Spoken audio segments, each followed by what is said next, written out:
भगवानपुर थाना क्षेत्र के गांव अलावलपुर, जहां पर लगभग 30 साल पुरानी ज़ाहरवी गोगा महाडी बनी हुई है। यहां दूर दूर से श्रद्धालु आकर अपनी मनोकामना पूर्ण करते हैं। गोगा महाडी के भक्त कुलदीप का कहना है कि ये जमीन लगभग 30 साल पहले मेरे पिता ने मुझे दान में दी थी। दान दी हुई जमीन में मैंने भक्तों के सहयोग से ज़ाहरवी गोगा महाडी की स्थापना की थी। ज़ाहरवी गोगा महाडी से दूर दूर से आए भक्तों की श्रद्धा जुट चुकी है। भक्त आते हैं और अपनी मनोकामना पूरी करते हैं। महाडी स्थापना से लेकर अब तक लगातार भक्त अपना सहयोग गोगा महाडी में दे रहे हैं। भक्त कुलदीप का कहना है कि मेरे पिता आपसी रंजिश में ज़ाहरवी गोगा महाडी को तोड़ने के लिए कोर्ट का सहारा ले रहे हैं और मुझे परेशान कर रहे हैं। भक्त कुलदीप का कहना है कि सभी भक्तजन मेरे साथ हैं और मैं गोगा महाडी को किसी भी कीमत पर टूटने नहीं दूंगा, क्योंकि इससे सभी लोगों की आस्था जुड़ी हुई है। इसके लिए चाहे मुझे सुप्रीम कोर्ट तक ही क्यों न जाना पड़े। वहीं हरिद्वार जिलाधिकारी का कहना है कि अगर इस संबंध में भी हमारे पास कोई प्रार्थना पत्र आता है तो उचित निर्णय लिया जाएगा। मैं गांव में रहता था पहले और मैं पूजा पाठ करता था घर पे ही। पूजा पाठ करते करते हमारे पिताजी और भाई बोले कि यहाँ से तो क्या करता है, तेने षड्यंत्र रच रखा है यहाँ पे। तो मैंने बोला कि नहीं, षड्यंत्र नहीं मैं रच रखा है, मैं तो पूजा पाठी आदमी हूँ, पूजा पाठ करता हूँ और मैं पूजा पाठ कर रहा हूँ वहाँ पे। फिर उन्होंने कहा कि भाई यहाँ पूजा पाठ नहीं चलेगी तुम्हारी। फिर उन्होंने बोला कि क्या नाम भाई, यहाँ खेत है वहाँ मैं तुम्हें दान दे देता हूँ ज़मीन, वहाँ पे पूजा पाठ कर लेना आप। मैंने वहाँ चलो, मैं कहा ठीक है जी, मुझे तो पूजा पाठ करनी है, समाज सेवा करनी है। मैं समाज सेवा के लिए फिर उन्होंने यहाँ पे दान में ज़मीन दे दी है मेरे को। दान में ज़मीन देने के बावजूद मैं यहाँ पूजा पाठी करने लगा। लोगों का आस्था यहाँ से मैं घर वालों ने बहुत दुखी कर रखा। मैं अपनी किसी को बात नहीं बता सकता हूँ। मैं बताता हूँ, मेरे को ज़मीन दान में दी पहले, अब मेरे साथ में कोर्ट कचहरी के ये कहते हैं कि यहाँ से निकल गए तुझे यहाँ से बर्बाद कर देंगे। कोर्ट में से आदेश आया था मेरे पे, मैं वहाँ गया, उन्होंने कहा था कि वहाँ कोर्ट में जाओ नहीं तो तुम्हें यहाँ से निकाल दिया जाएगा। फोड़ तोड़ कर दी। लेटरिंग थी वो भी मेरी जागती साड़ी है, लेटरिंग भी फोड़ दी। मैं कह नहीं सकता, दुख भरी कहानी है, मैं किसको क्या सुना सकता हूँ। मेरे को मिले बस। बाकी समाज सेवा यहाँ से जितनी संगत आ रही है, जो गांव के हैं यहाँ लोग, इनसे आप जानकारी स्वार्थी जो ये समाज सेवा जो श्रद्धालु लोग वहाँ आते हैं, बाकी उनसे जानकारी आप कर सकते हो।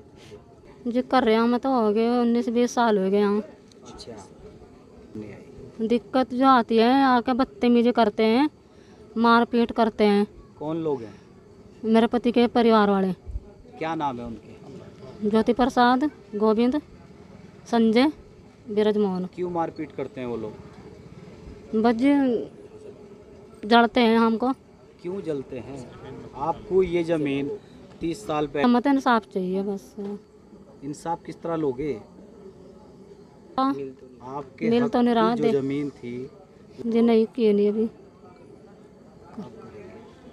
आगे करेंगे। कहाँ से आया? मैं हरिद्वार बहादुरगढ़ से आया हूँ।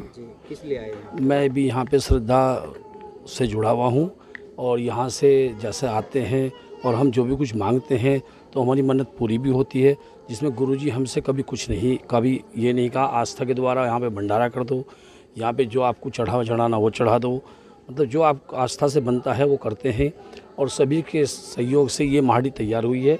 काफ़ी टाइम से, लंबे टाइम से, हम भी लगभग 15 साल से हम भी आ रहे हैं यहाँ पे और धीरे धीरे, पहले यहाँ कुछ नहीं था, अब धीरे धीरे कभी कोई सरिया दे देता है, कभी कोई सीमेंट दे देता है, तो धीरे धीरे कार्य को बढ़ा रहे हैं।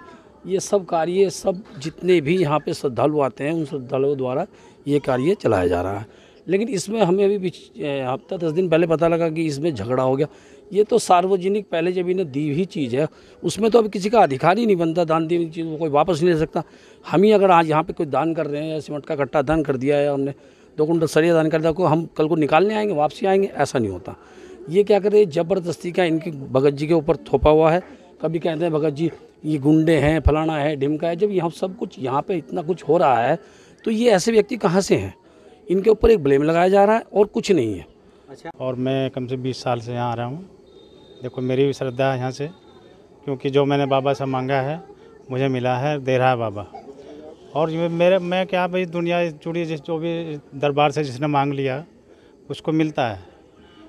यहाँ तो यहाँ तो फ़ोन पे गुरुजी काम कर दें तो उससे ही राह मिल जाता है।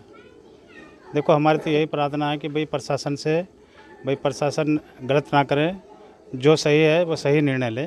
है। हाँ शिखा जी, आप यहाँ पे आए, क्या मतलब कहाँ से आए हो? मैं सुबरी मेहराब से आई हूँ और जो मेरे पापा जी यहाँ पे काम करा रहे हैं, मैं उनकी लड़की हूँ। हाँ, तो हमारी जो ये गुरुजी हैं, ये इनके लिए जैसे बताया गया है कि ऐसे ऐसे दिक्कत चल रही है, यहाँ पे झगड़ा चल रहा है इस ज़मीन पे, तो हमारी गुजारिश ये है कि ये जो गुरुजी हैं, इनके लिए न्याय मिलना चाहिए। इनके बच्चे जवान हैं, इन्हें इंसाफ मिलना चाहिए और सभी जो यहाँ पे आ रहे हैं, सबका काम अच्छा बन रहा है। तो हम यही चाहते हैं, हमारी यही गुजारिश है कि इनका काम संपूर्ण हो। कितने सालों से? सुनीता। हाँ सुनीता जी, आप यहाँ से आए हैं, कहाँ से आए हैं? सहारनपुर से। किस लिए आए हैं? बस यही मन में श्रद्धा थी, हम गुरुजी की शरण में इसलिए आए हैं। तो जी, और यहाँ मनोकामना पूरी होती है और अपने मन में श्रद्धा है तो गुरुजी के लिए बहुत वो करते हैं, इसलिए आते हैं। आपके गुरुजी परेशान हो रहे हैं जी, आप किस तरीके से उनका सहयोग कर पाएंगे? हर तरीके से उनका सहयोग करेंगे, सम्मान करेंगे और उनको उनका हक नहीं दिया जा रहा है, उनको न्याय मिलना चाहिए, उसके लिए आवाज़ भी उठाएंगे। प्रकरण की अभी आपके लोगों के माध्यम से ही जानकारी प्राप्त हुई है और मुझे इस प्रकरण की कोई जानकारी भी नहीं है और न इस संबंध में कोई प्रार्थना पत्र मेरे समक्ष आया है किसी भी पक्ष द्वारा। अगर इस संबंध में कोई प्रार्थना पत्र आता है तो उसकी विधिवत जांच कराई जाएगी और जो भी नियमानुसार कार्रवाई होगी वो उसमें की जाएगी।